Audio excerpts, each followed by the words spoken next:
All right, I'm going to make this one quick. I just got off of a 10-hour shift. I am tired. I got to go take a shower, eat, and then go to bed. But gotta make this prediction video. I couldn't wait. This banger ass card. Moicano versus Duncan takes place this weekend. There's a lot of shitters on here. I'm gonna be real, but we're gonna go through them. All right. First fight. Oh wait, let me fix it on the screen. And I accidentally clicked a different application. Get out of here. Kai Kamaka III versus Dakota Hope. Now, Kai Kamaka's been in the UFC before, got cut. And he's decent, but I'm gonna go with Dakota Hope here because Kai Kamaka lost later last year to Diego Brandao,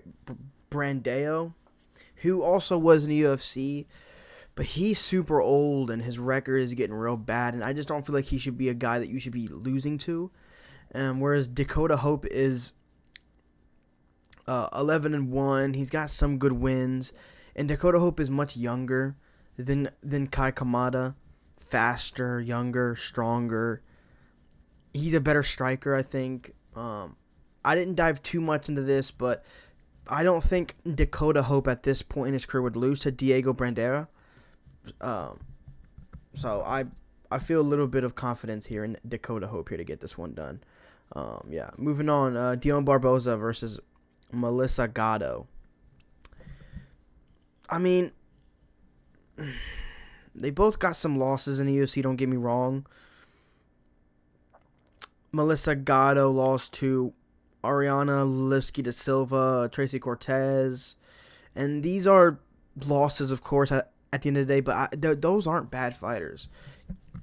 Casey O'Neill, who I really rate highly, lost to Ariana Lipski dos Santos. She is pretty good. And Melissa Gatto's coming off the first boob punch TKO in UFC history as well. And Dion Barboza, she lost to Karine Silva. Now, Karine Silva is not the worst fighter in the world, but I think a lot of people should probably beat Karine Silva, to be honest.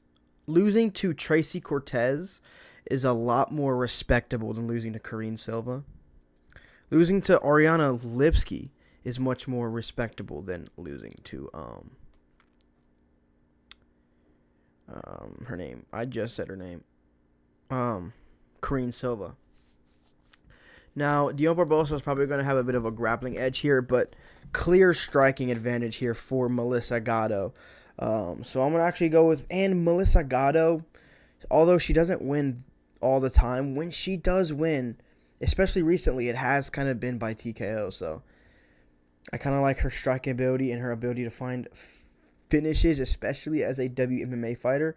So I'm going to go with Melissa Gatto here, but I'm going to go decision because it really is tough to predict finishes in women's MMA. So I think Melissa Gatto is just better. I think she's going to get this one done. Moving on. Azamat Bekhoev versus Trishan Gore. Now, Trishan Gore has been a guy for me that I have always wanted to believe in, and I've always wanted to pick to win fights because the potential is there in Trishan Gore. The potential is there. He can strike. He can grapple a little bit. He's got nasty guillotines. He's very strong. And then he loses, and then he goes on a losing streak. Now, I do not at all blame him, for losing to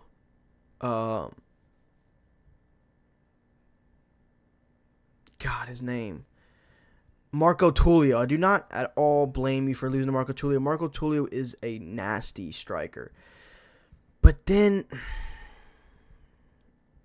he goes on to fight Rodolfo Vieira, and I thought he should have beat Rodolfo Vieira. I picked him to beat Rodolfo Vieira because it's like, oh yeah, Trishan Gore is better on the feet and he can defend these takedowns. But no, he kind of got ragdolled up and down the place.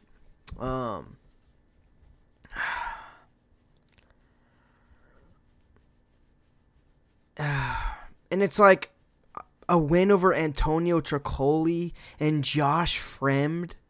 Those are your only UFC wins, man. And then you got finished by Cody Brundage in a round, finished by Tulio, dominated by Vieira. He's got the potential, but he just goes out there and he kind of loses, man. And it gets so hard to believe in him. It gets so hard to continue. And then you got Azamat Bekoev, who is coming off of a loss to who is now going to be, an amazing fighter in this division, that I picked last week as my underdog of the week, Yusri Belgarui. So I'm not going to hold that against him way too much, but that was a sensational performance. But before that, Azamat was on a great winning streak, beating guys like Ryan Loder, Zachary Reese. These aren't great names either, Dylan Budka, but he's at least able to put long winning streaks together.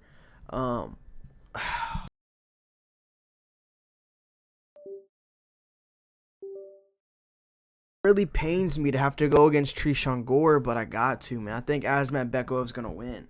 I think Azamat Bekoev is better than Rodolfo Vieira, especially in the grappling. If Rodolfo Vieira is doing all that to you, I feel like Azamat Bekoev, who's stronger, probably a bit of a better wrestler, would just kind of get you out of there, I feel like.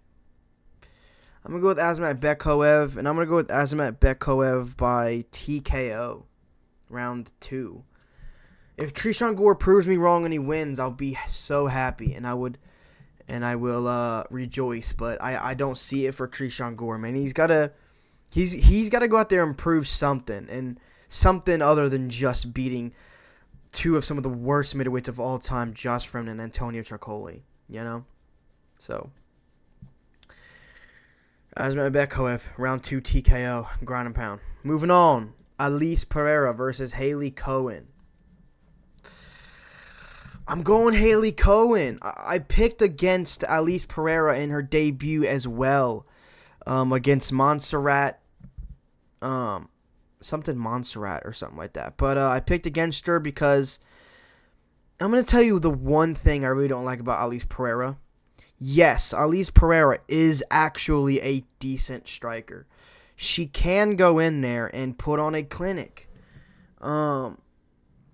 But the issue with her is, and this was my reasoning of why I picked against her against Montserrat, is because if you go back and watch Alice Pereira pre-UFC, she had never fought in like a proper arena. She was fighting in she fought in some garage events, and then some high school gym events where there's no more than 200 people in attendance, or a few hundred people in attendance.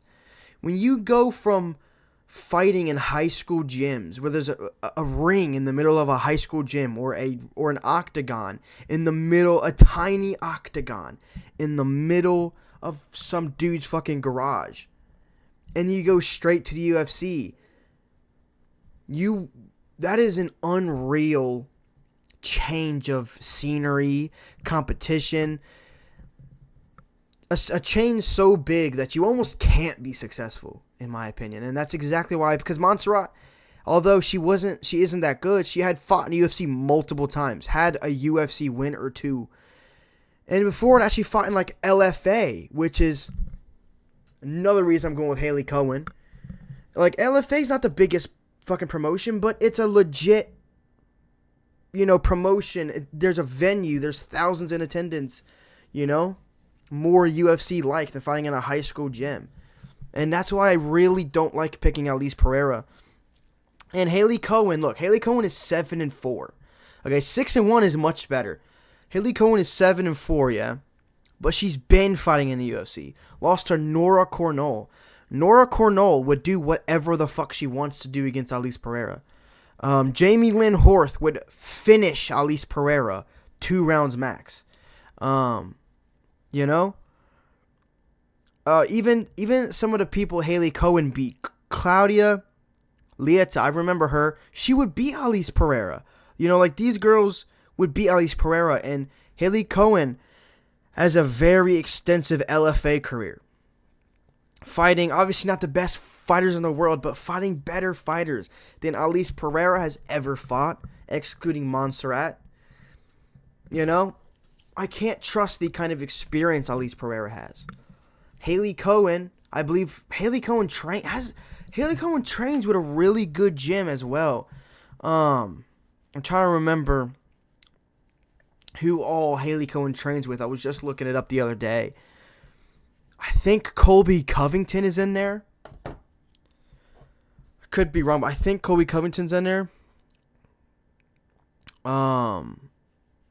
She has some actual, like, real UFC fighters in her gym that she trains with and all that. Just much more trustable, just much more trustworthy, I think, in my opinion.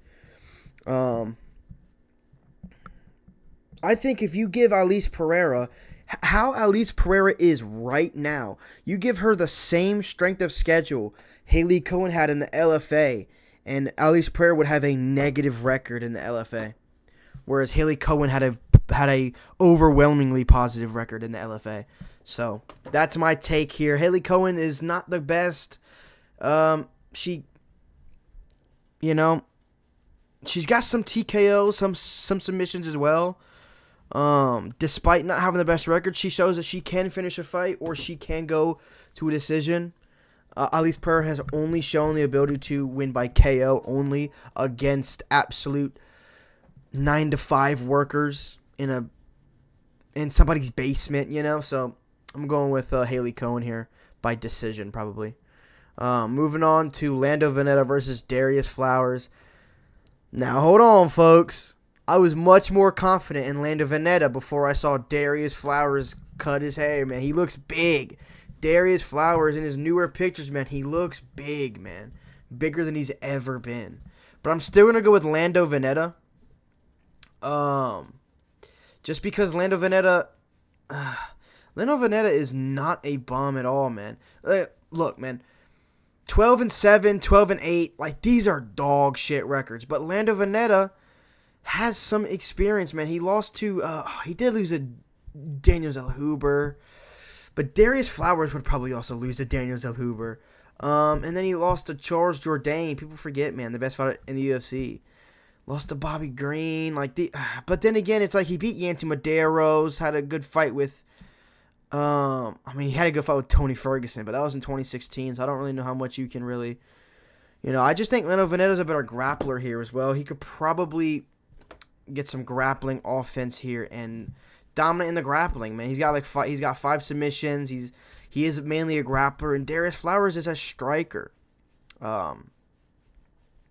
He's coming off losses to Evan Elder, Michael Johnson, Jake Matthews. Which, these are good fighters, dude. Evan Elder, Michael Johnson, and Jake Matthews are all good fighters. All of those fighters would beat Lando Veneta as well. So now that I'm looking at their records, I'm thinking, man, they are kind of quite on the same wavelength, but I still got to go Lando Veneta just for the grappling advantage that he has. Darius Flowers can't really grapple. If you can defend the takedowns of Lando, you probably might. If he can defend all the takedowns from Veneta, he can probably beat him, but I don't think he will be able to. I'm going Lando Veneta by smudging decision. Moving on to Alessandro Costa versus Stuart Nickel. I'm going Alessandro Costa. Alexander Costa has had a tough career as of late. He got finished by Joshua Van's training partner. I'm trying to remember what his name is at the moment. What is it? It's he had just fought too. I'm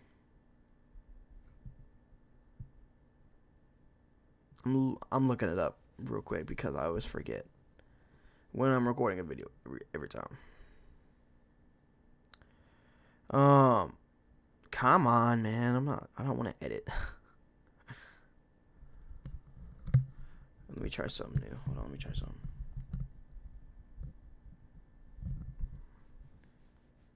Okay, Alessandro Costa. Alden Correa. That's right, Alden Correa. And then he finished Kevin Borjas, which people forget, man. Kevin Borjas is a tricky matchup for a lot of guys. He really is. Lost to Steve Erceg, beat Jimmy Flick, lost to Amir Albazi. I mean, he hasn't had the best career, but Stuart Nickel, man. Stuart Nickel got dominated in his debut, yeah? Didn't he fight Jesus Aguilar? Got dominated by Jesus Aguilar. Jesus Aguilar is pretty good, though. I really do rate the skill set of Jesus Aguilar. Yeah. He got submitted immediately against Jesus Aguilar. And then got lost to Lucas Rocha. That's right. I'm going Alessandro Costa, man. This Stuart Nickel guy is not him. He's got some slick jiu-jitsu. He's got some really slick back takes. He did take the back of Jesus Aguilar, I believe, for like the majority of the fight until he got submitted, I believe. So he does have some slick back takes, but Alessandro Costa is going to be too big out there, too strong, too powerful. He's probably going to put it on Stuart Nickel and get him out of there in the first 2 rounds, I'd imagine. Because Alessandro Costa had a really good fight with Steve Erceg. Brawled with him, looked really good in that fight. Alden Correa put him away, but Alden Correa is looking to be something special in this division. And Kevin Borjas would probably beat Stuart Nickel. So I'm going to ask Alessandro Costa here by KO round 2. Guilherme Pat versus Thomas Peterson. I kind of wanted to go Thomas Peterson here because, truth be told, Guilherme Pat has looked absolutely awful in his last fight against Don Fry Jr., I think his name is. Looked absolutely awful, but he kind of was putting the beats on Don Fry Jr. Don just had a pretty good chin and was able to kind of survive a lot of the beating. But I was thinking, but Thomas Peterson is also shit. And it's hard for me to pick against a guy with that kind of physique. Guilherme Pat is not like a typical fat heavyweight slob. And the fact that he still performs like shit, even though he's not a fat heavyweight slob, makes him look even worse. But I just feel like if I picked Thomas Peterson here against a not fat slob and he loses, I'm going to be so embarrassed and be like, why the fuck would I pick Thomas Peterson? Guilherme Pat's got some heat in his hands. He's kind of a slob, even though he doesn't look like it, but he kind of fights like it. But he's got some power in his hands, and I think having just some power in your hands is enough to beat Thomas Peterson. So I'm going Guilherme Pat by KO round 3. Moving on, Jose Delano versus Robert Ruchala. I'm gonna go Robert Ruchala. I was kind of back and forth on this one, but Robert Ruchala, he lost to William Gomez, but it was a decent fight, man. Robert Ruchala had some moments, and I think William Gomez is pretty good. William Gomez is really good at fraud checking. I don't like that term, but he's really good at checking some of these newer contender guys that come in and think that they can just beat him, and he usually beats them. So that's really good for Robert Ruchala to kind of have that kind of fight to go to a decision against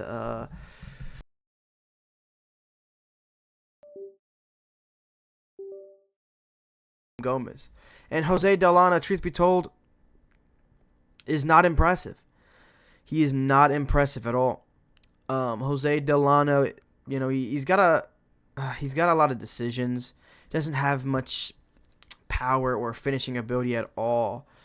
And some of the guys he's been beating, like Manuel Exposito, I remember watching that fight. I watched that one live. He's just not good, man. So I'm gonna go Robert Ruchala here. I believe in him here in this fight. Moving on, Tommy McMillan versus Milano Zacchini. I feel like you gotta go Tommy McMillan here. I don't really think Tommy McMillan is all that. I think he's very beatable, and he'll probably be beaten if they try to push him, far. But, come on, this Manalo Zacchini guy, Italians can't fight, man. They just can't. Italians have never really been able to fight. Got finished by Morgan Charriere multiple years ago. like 3 years ago. Got finished by Morgan Charrier, his only UFC fight, and I mean, and he's 11-4, and oh man, he's just not that good. I think they handpicked a fight here for Tommy McMillan to have a great performance. So, Tommy McMillan's probably gonna get a KO in round 1 because Manalo Zacchini is very weak and he's not durable at all. And like, don't get me wrong, Morgan Charrier is good, and I think Morgan Charrier would beat the shit out of Tommy McMillan. I do think Morgan Charrier would beat Tommy McMillan as well, but it would be a lot more challenging than Manalo was, just because Manalo doesn't really have anything to his game, you know. He doesn't, you know, he's got a lot of finishes on the feet. He's got a lot of TKOs, but against who though? You know, they put you up against the only good comp and he finishes you in a round. But for Tommy McMillan, he was almost finished in his Dana White Contender Series fight and had to make a big comeback to win. But Manalo can't really grapple, so I'm not really worried about Tommy McMillan in the grappling department here because, you know, Manalo can't grapple. But Manalo's kind of weak. Most of his losses are by KO. So I'm going to go Tommy McMillan by TKO. Moving on to Ethan Ewing versus Rafael Estevam. Estevam's bantamweight debut, right? I'm going to go... God, Ethan Ewing's head is huge. I'm going to go Ethan Ewing here. Because Ethan Ewing is really good. And I was very confident he was going to get sparked out cold in the first round against my boy Wellmaker. But he didn't, man. He beat Wellmaker. It was a really good fight. What a scrap that was. This is going to come down to the takedown defense of Ethan Ewing because Rafael Estevam is undefeated, and he is pretty good. I do rate his game a lot. But he was a flyweight. He's moving up to bantamweight, I think, because he is pretty big for the division. But he's coming off of some really good wins, man. Estevam beat Felipe Bunes isn't good. Jesus Aguilar, I mean, it's a hard guy to beat at flyweight. Charles Johnson, you know. Charles Johnson killed the current champion and someone that just beat Brandon Moreno. So, Rafael Estevam is no bum, man. Absolutely no bum. And he can come in here and beat Ethan Ewing by grappling, but... Like, for Ethan Ewing, I think it's pretty clear for Ethan Ewing on the feet. And, Ethan Ewing only has 2 losses. And, I'm trying to think back. If he had ever been submitted, because that's going to be a big thing here. I don't think Ethan Ewing's ever been submitted. Okay, he was submitted once, I'm seeing. He was submitted one time, but never been KO'd. Submitted one time in 2022.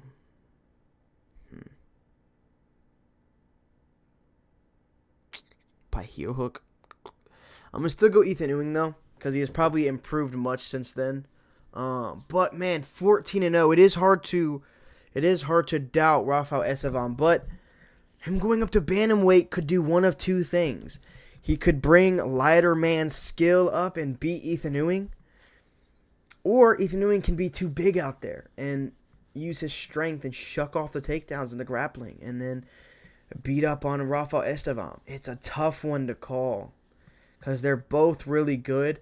Rafael Estevam, I feel like, is a bit more proven in the UFC. He's beaten ranked fighters, whereas Ethan Ewing has not because Wellmaker's not ranked, but I am going to go with Ethan Ewing, though, because I'm going to trust in his defensive grappling because I know his striking is way better. So I'm going to trust in his defensive grappling. But some of the people that Rafael Estevam has beat are no joke, man. But I think Malcolm Wellmaker's no joke either. I think Malcolm Wellmaker is a good prospect, and that is just such a good win for him. By decision. Moving on to Abdul Rahman Yakhayev versus Brenton Ribeiro. Typical UFC. Give somebody Brenton Ribeiro if you want to build him, because Brenton Ribeiro is not a good fighter. Um,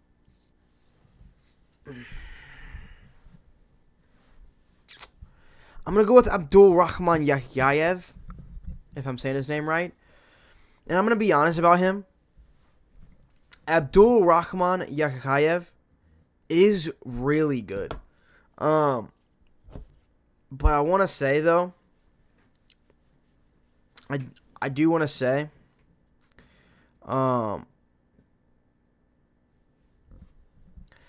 I totally expected Abdul Rahman Yakhyayev to be another overhyped prospect from the Middle East.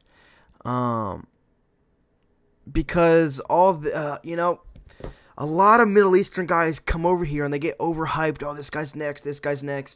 And then they just lose. And I know Abdul Rahman Yakhyayev is technically from Chechnya. Ethnically, he's Chechnya, but he represents Turkey. And I don't know when he started doing that. I don't know if he moved there as a kid or what, but I mean, he represents Turkey, which is partly in the Middle East. So that's just how I associate him. But he is good, man. Undefeated for a reason, man. And he's got a lot of finishes. I know it's like pre-UFC, but he has got a lot of finishes. And he's coming off of a win over Rafael Kakera, which is, like, honestly the absolute worst middleweight of all time. Or light heavyweight of all time, sorry. But even then, man, people simply don't do it like that. He has 8-0, 3 KOs, 4 submissions, 1 decision. That's impressive. That is impressive. And for Brenton Ribeiro, when was the last time he won? Let me look it up. When was the last time he won? 2025 against DR Nurgoje. Are we serious? TKO'd in the first round by Omar Sy and Azmat Mirzakhanov. Omar Sy is not that good in my opinion, but Azmat Mirzakhanov is. But even then, lost to Minyang Zhang, Monomed Gasilalov. I can't pronounce that name. Beat Caio Machado. Like, who is that? Beat Bruno Lopez. Okay. But Abdul Rahman Yakhyayev is very dangerous, man. He's a good striker, good grappler. He is a finisher. The one thing about Abdul is he is a finisher, man. And when you put a finisher in there against Brenton Ribeiro, they do finish him. So I'm gonna say round 1 knockout loss, and first round KO win for Abdul Rahman Yakhyayev because it's Brenton Ribeiro. I don't want to talk much more about this, man. This is a layup. Moving on to the co-main event, Virna Jandiroba versus Tabitha Ricci. You gotta go Virna Jandiroba. Tabitha Ricci has got absolutely 0 to her game. She really can't strike all that well. She really can't grapple all that well. She's kind of weak. It is absolutely beyond me how she has gotten as far in the division as she's gotten. Because she is just absolutely, she's just not good. She is very attractive and very cool to watch fight, if you know. But she's just not that good, man. She's got 12 wins, 7 decisions.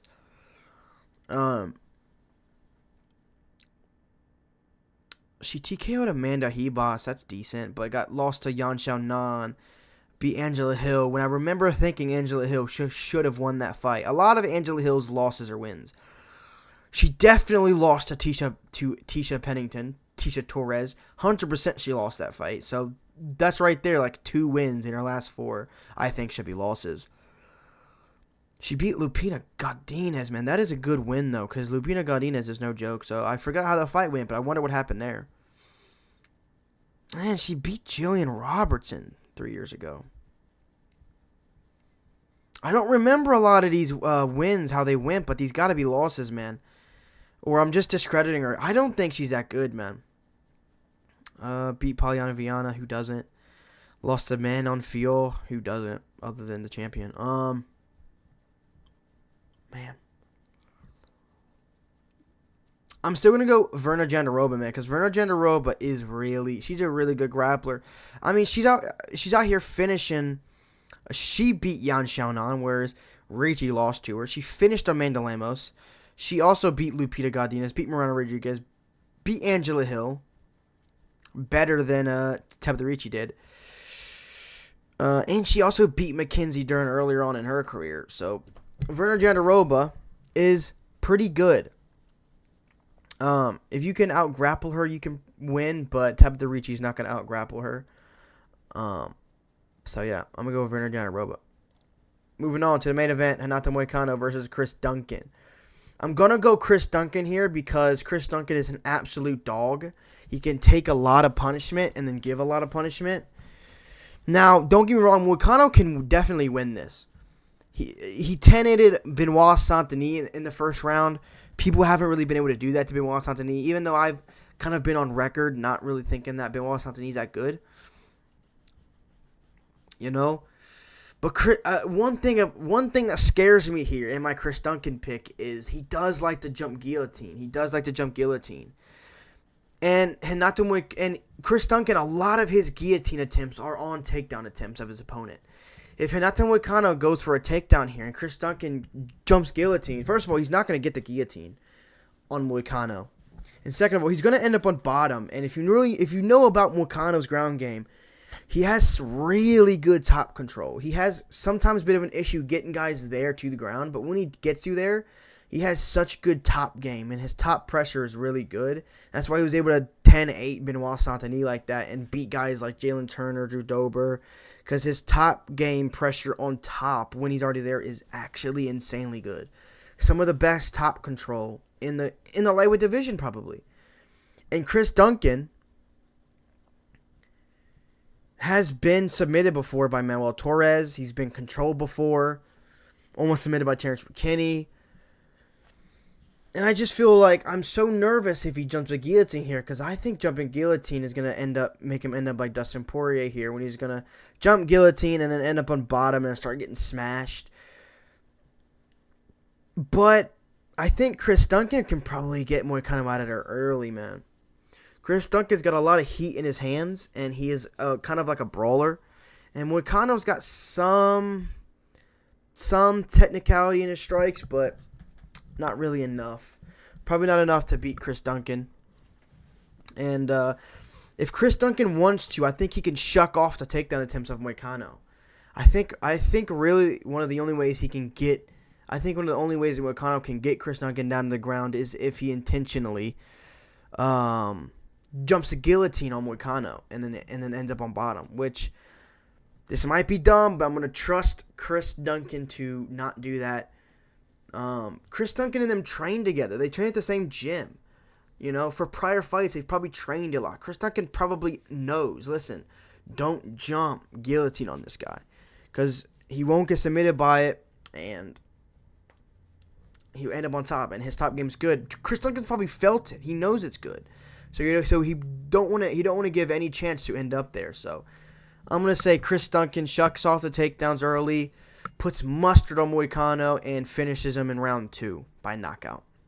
All right, this is much longer than I wanted it to be, but I just got caught up talking. I'm going to head out. I'm going to go take my shower. Appreciate you guys for stopping by, and let me know what you guys think. And, yeah. Next weekend, we got a banger, folks. We got a banger next week. Oh, yeah, it's up there. But we got a banger up next week, folks. We got Yuri Prohaska versus Carlos Ulberg, Joshua Van, Tatsuro Taira. We got some good fights. I'm very excited for that prediction video. And we'll see what my picks are. But I'm going to head out of here before this video gets any longer. Appreciate you guys stopping by. Let me know what you think in the comments. Try not to hiccup. Bye.